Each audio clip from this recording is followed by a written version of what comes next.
won't tell me, at least not the truth. I've often asked. You want to know? My father says, holding out his arm to refresh his memory. Now, I've heard 25 different tales of how it happened, all equally credible. Or rather, they're all equally incredible. It was a pint of bourbon in a bandsaw, he'll tell me. Or it was a fight with my mother in a meat cleaver. Or it was an otter bite that turned gangrenous. The story is never the same twice. Now, I've asked my mother, but she's of no help. She's disgusted by the whole affair. It's his story, she says. He has to tell it. Even now, nearly a quarter of a century after it happened, I don't know the truth. To blame my parents' divorce on my father's missing hand is to blame a fire on the wood and not the spark that blazed it. True, my parents stopped sleeping together soon after the accident, but that was because my father took to rubbing his stump against my mother's thighs as she slept. Frightened the holy bejesus out of me, she said. I'd wait to find this bumpy, fleshy thing digging and digging at me. It was like it had a life of its own, like it was trying to steal something from me. Now, their lives didn't change much. My father took up residency in the den. My mother still did his laundry. My parents still lived together, though not as man and wife. It's only since I've left Hackersville, Indiana, 4 years ago and moved to New York City that I've realized the strangeness of my parents' arrangement. When a couple divorces, they're meant to separate.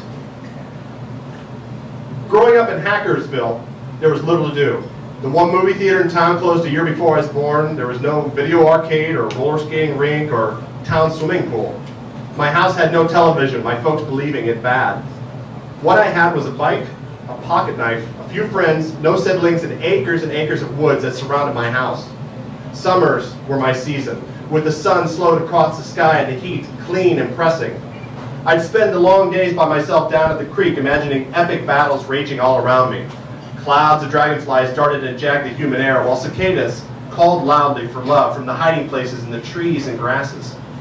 I tossed large rocks into the creek to make for brilliant explosions. From morning to evening, I'd skirt about, hunting frogs and other small animals that I would stab with my knife. People, I've found, are happiest when they only have a few options. Too many choices, and the process of deciding kills any joy of the event. New York City has taught me this firsthand. My ex-wife, Lynn, has taught me this. Born and raised in Manhattan, Lynn grew up on the Upper East Side in a building that had a doorman, a fitness center, and a fountain in the lobby. Older than me by 15 years and once divorced, Lynn and I should have never gotten together. But I like the color of her hair, the thinness of her neck, the sound of her laugh. And I like the fact that we had sex within an hour of meeting each other at a party. Later, on our first official date, she admitted that she didn't know how to do laundry. It was something that she'd never done. Always, she said it out.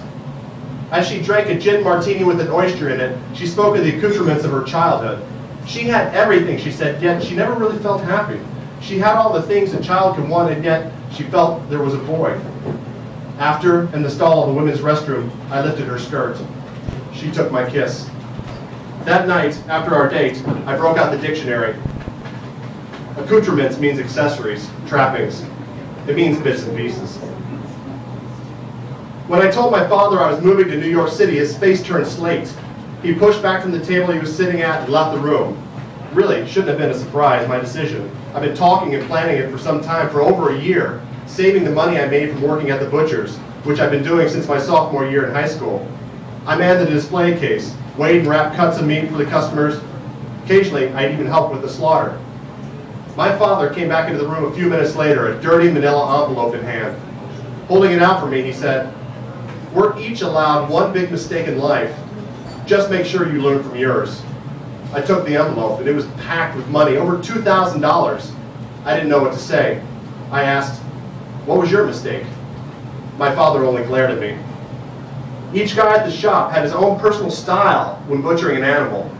No matter how it was done, though, there was always blood. At my divorce proceedings, Lynn stated I was naive. She seemed to say this out of concern. It was what she believed. My mother told me the same thing at our wedding 3 years ago.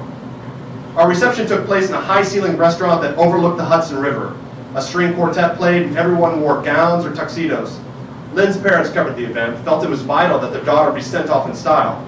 It was a once-in-a-lifetime event, though for Lynn, this was the second time. Understand that I love you, dear, my mother said, her plate stacked high with shrimp. That was all she ate that night. But you're naive. She too said it out of concern.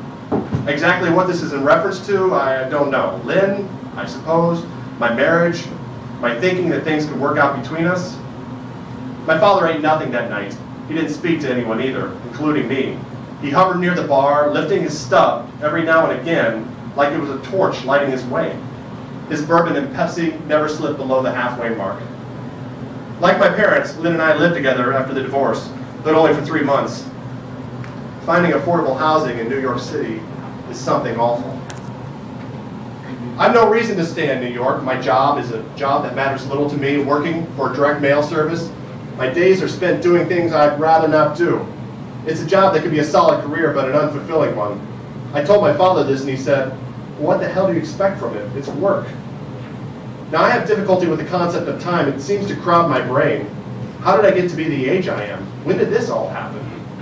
When I was first hired at my job, my annual salary sounded quite good, but then I divided it into 52 weeks, further broke it down to an hourly rate, then down to the minute. Didn't seem like such a good salary after that. I never had this problem at the butcher's, this way of thinking. Now, when I buy a coffee, I can't help but think how many minutes I had to work to pay for it. After my divorce, I moved into a room in an apartment on the Lower East Side. Allison, the apartment's leaseholder, is in grad school for media studies at NYU. She's slightly overweight, somewhat sloppy, and very pretty in a California sort of way. We're roommates and nothing more.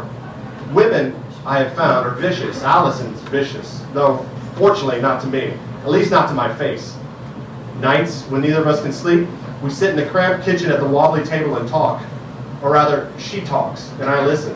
She'll drink a glass, 2, possibly 3 of red wine, and then tear into her parents, her sister, her friends, and even her boyfriend. She tells me terrible things about them, things I find embarrassing to hear. With her tea stained red with wine, she asks, "Do you think I'm pretty?" I tell her I think she's pretty, and for the first time ever, I don't feel self-conscious about stating my feelings to a girl. There wasn't much to split between Lynn and I. Most of the stuff was hers. I got half the savings, which I used as a deposit on the room I rent. Lynn and I never really argued. Maybe that was our problem. Neither of us never really got heated over anything. I remember her saying, "These are the best years of my life," and then she asked for a divorce. Instead of me saying why, I said, "Okay." I thought it was love I felt for Lynn, but now I can't say I loved Lynn. I felt something I mistook for love. I did have feelings for her, though. I felt that everything would be fine as long as we held together, as long as we backed each other up. I felt the loss in happiness would be repaid tenfold in security. When I told my mother I was splitting from Lynn, she handed the phone to my father and said, "It's for you." Allison starts sleeping with me the nights her boyfriend isn't over. She's an entirely different person when he's around. Harsh, loud, and cruel. She's a person I don't like. I like her boyfriend, though. He's a good guy, always brings over imported beer. Occasionally he'll bring over a bottle of whiskey. "We need to find you a woman," he once said, pouring out shots. I told him not to trouble himself. I'm saving my money to get my own place, a studio. Probably have to move to Brooklyn or Queens or a part of the city that really isn't the city. Studying Allison in the frail morning light, her chubby face calm and her breath soft and slightly sour. I can't figure out what her boyfriend finds so special about her. Things would have continued on as they were forever. It's one of the few things I remember from school, the law of inertia. Something will remain at rest or remain in motion until something else, some outside force, interferes. Allison's boyfriend is the outside force. How he found out about us, I don't know. But my guess is Allison told him. Now the fight isn't much of a fight. He and I wrestle about the kitchen a bit, roll a couple rolls on the floor, chairs knocked over, the coffee table's bumped. He gets a solid box to my ear. I catch him with a kick to the shin. Neither of us are really hurt. Neither of us really want to fight. Allison stands to the side, enjoying the festivities and egging us on. "Is that all you've got?" Allison's boyfriend yells at me, swallowing air. He's hunched over, ready to attack. We're some feet apart, eyeing each other. "Yeah," I say out of breath, "you know, I guess it is." He stares at me a long moment and snorts. "Ah, shit," he says, standing up straight. He runs his hand over his forehead, wipes the sweat on his shirt. "What are we doing?" he asks. I look to Allison, then I look to him. I really don't know. "You're fighting for me," Allison says. "I'm the reason you're fighting." Both he and I look at Allison. For nearly 5 minutes, neither of us can stop laughing. Allison moves me out by tossing my things in the street. The St. Mark's Hotel takes only cash, $110 a night. The room smells of a mixture of Clorox and foot powder, and the sheets, they don't feel fresh. I don't want to be here. I don't want to be in New York. I make a decision. It's not yet 10 p.m. when I called in. We haven't spoken in some time, in over 6 months, but I still think of her often. I'm thinking of heading back to Indiana, I tell her when she answers the phone. Regroup, figure out what's going on with my life. I don't know, the city, it just seems to be killing me. I wait for her response. I don't know what to expect. Comforting voice, reassurance, I suppose. Though we're no longer together, she remains a part of my life. We did spend 3 years together. I'm sorry, she says after a moment. But who is this? Who's calling? I don't tell my folks I'm coming home, I just come. I close my bank account, change my mailing address, and quit my job on the spot, which elicits an, oh, well, okay, for my boss. The things I leave are things that don't matter. The sun's setting when I finally arrive, the last threads of light, strong and full, striking the front of my childhood home. Dusk is coming, then night. Nothing has changed, or the things that have changed are things that don't matter. As I walk our long pea gravel drive, I see my father pass through the living room. Pausing, he glances out the window, looks directly at me. He doesn't seem surprised. It's like he's expecting me. Slowly, he lifts his stubbed arm, that monstrous, terrifying cricket leg of him. A greeting, a welcome home. I wave back, then drop my hand. But he keeps holding his arm aloft before him, not moving. And I realize he's not waving at me. He can't even see me.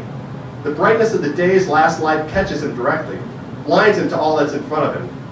My father's stubbed hand is raised to shield his vision. It's raised for reasons other than me. Thank you.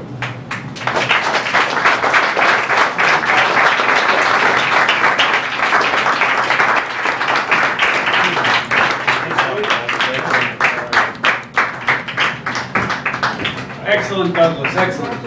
I just want you to know one thing, Queens, where I live and where I was born, is the real city, my friend.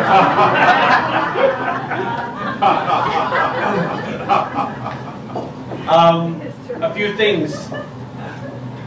There's a print that is on the wall over there, tacked to the wall. It is a print of mine. It's from an art film I made that was unveiled at the LA Art Show back in January, and that's what the raffle is for. It's a still from a movie. It's called It's Just the Beginning, and things are just really happening in De La Haba's world. If anybody would like an extra chance at the raffle, they can throw me an extra $5. I'll give you another ticket to sign your name to. But I will be calling the winner out in a few moments. And also the next Bodega de la Haba brunch series will be at McSorley's in April, and it features the poet Jeffrey Bartholomew. He was Kurt Vonnegut's assistant back in the 60s. He's been a poet for the last 50 years, and his latest book, called Light or Dark, is absolutely phenomenal. And he'll be reading selections from his poems in the middle of April. I'll be posting it on Facebook. And in May, I have slated Alethea Black, whose latest book of short stories called I Knew You'd Be Lovely is going into its 5th printing edition, and it's just a phenomenal collection of short stories, and it's on the New York Times bestseller list.